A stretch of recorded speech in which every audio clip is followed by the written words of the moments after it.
Assalamualaikum, my name is Nazwa Arsya and today I will make a omelet mee. The ingredients you need it is noodle, flavor, egg and cornet.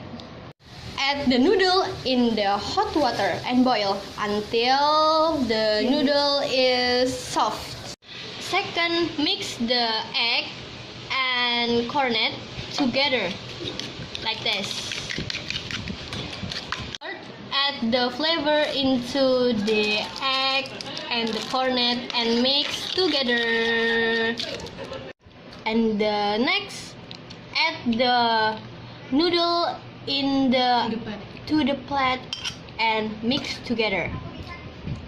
Add the noodle into the hot oil and fry it until 5 minutes. 5 minutes. After the color is brown, add the omelette noodles into the pot.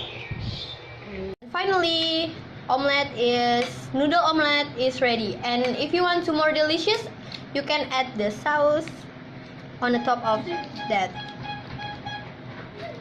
Okay, thank you for watching. See you next time. Bye.